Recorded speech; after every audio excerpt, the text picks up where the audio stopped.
여기 동네에서 어르신들이 엄청 많아요. 젊은 사람이 뭐 70이라는 얘기가 있는데 60 먹은 사람이 청년회장이 말이 돼요? 여기 조용한 시골 마을 논두렁 한가운데 자리 잡은 어린이집 하나가 있습니다. 이곳의 주인은 60대 A씨. A씨는 지난 11년 6억가량의 대출을 끼고 이 토지와 건물을 8억 4천만 원에 사들였는데요.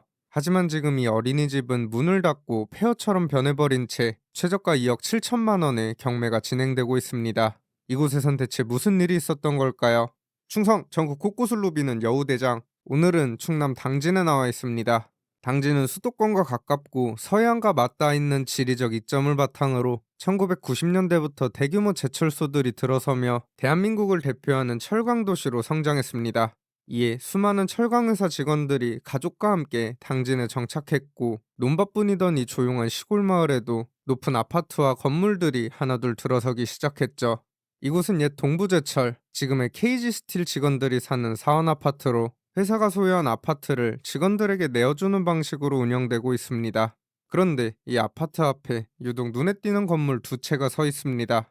한쪽은 신축 공사가 중단된 채 회색빛 콘크리트가 그대로 드러나 있고, 바로 옆 어린이집 역시 이미 오래전 문을 닫은 것으로 보입니다. 두 건물 모두 사람 손길이 끊긴 지는 꽤 오랜 시간이 흐른 것 같은데, 과연 가까이에서 보면 어떤 모습일지 바로 지상병력 투입해 보겠습니다.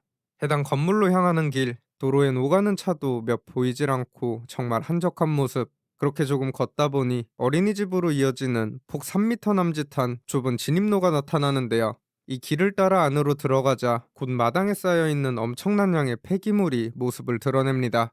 각종 잡동사니부터 쓰레기까지 한데 뒤섞여 악취를 뿜어내고 있는데, 이 모습을 보아하니 아마 건물 내부 철거를 진행했던 것으로 보이죠. 건물 외관은 페인트 칠을 새로 해서 그런지 생각보다 나빠 보이진 않는데, 출입문은 굳게 잠겨 있고 그 앞엔 주인에게 닿지 못한 우편물 도착 안내서만 덕지덕지 붙어 있습니다. 창문 너머로 내부를 들여다보니 역시나 벽지와 장판은 물론 내부 시설까지 대부분 뜯겨나간 상태. 더 이상 어린이집의 흔적을 찾기 어려울 정도로 텅 비어버린 모습입니다. 건물 한쪽에는 한때 아이들이 뛰어놀았을 놀이터도 자리 잡고 있는데, 지금은 무성하게 자란 넝쿨과 잡초에 뒤덮여 안으로 들어가기조차 쉽지 않은 수준. 그렇다면 한때 아이들의 웃음소리로 가득했을 이곳은 어쩌다 이 지경에 이르게 된 걸까요? 해당 어린이집은 약 267평 토지 위에 세워진 3층짜리 건물로 2005년 사용 승인을 받아 지어진 지 벌써 20년이 넘었는데요. 그러던 2011년 이 건물의 주인이 바뀌게 됩니다. 이곳을 매입한 사람은 60대 A씨. 당시 매매 가격은 무려 8억 4천만 원이었습니다. 등기 내용을 살펴보면 A씨는 해당 토지와 건물을 담보로 6억가량을 빌려 매입 자금을 마련한 것으로 보이는데, 인생의 제2막 엄청난 결정을 한 것이죠. 이후 이곳에서는 오랜 기간 어린이집이 운영되어 왔지만 시간이 흐를수록 상황은 점점 어려워졌던 것으로 보입니다. 실제 여기 인터넷에 올라와 있는 해당 어린이집 정보를 살펴보면 정원은 153명이지만 당시 재현 중인 아동은 101명으로 나와 있습니다. 정원의 3분의 1가량을 채우지 못하고 있었던 셈이죠.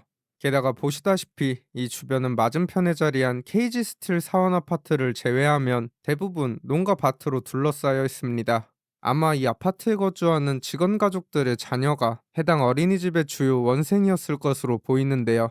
하지만 최근 국내 철강업계가 너무 안 좋기도 했고, 결정적으로 국내 출생아 수가 급격히 줄어들면서 이 어린이집을 찾는 아이들 자체가 사라진 것이 큰 영향을 미쳤을 것으로 보입니다.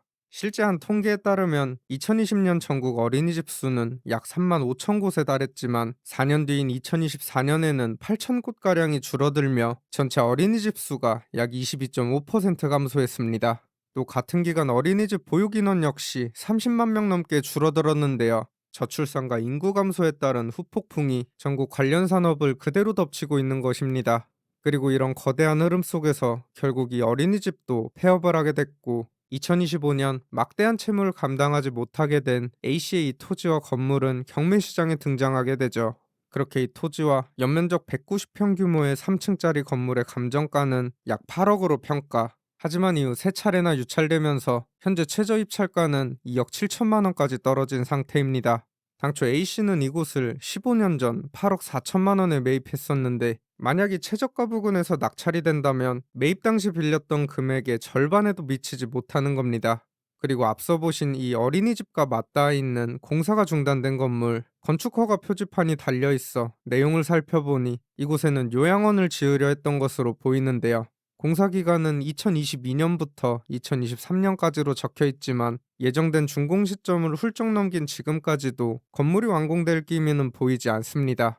그래서 인근 주민분들께 여쭤보니 이곳은 공사 도중 자금난을 겪으면서 결국 공사가 중단됐다고 합니다. 사실 이 건축비 자체는 진짜 어디 산꼭대기에 짓는 게 아닌 이상 서울이든 지방이든 그렇게 큰 차이가 나지 않습니다. 그렇다면 결국 가장 중요하게 살펴봐야 할 것은 건물이 들어설 땅의 입지와 앞으로의 전망일 텐데요. 이를 제대로 따져보지 않은 채 무리하게 대출부터 받아 콘크리트부터 쌓아 올리기 시작한다면 그 끝은 이렇게 비참해질 수도 있는 겁니다. 논두렁 한가운데 문을 닫은 어린이집과 공사가 멈춘 채 남겨진 회색빛의 요양원 건물, 나란히 멈춰버린 이 두 건물은 조용한 시골 마을의 흉물이 되어가고 있는데요. 과연 이곳은 언젠가 다시 활기를 되찾을 수 있을까요? 지금까지 여우대장이었습니다. 감사합니다.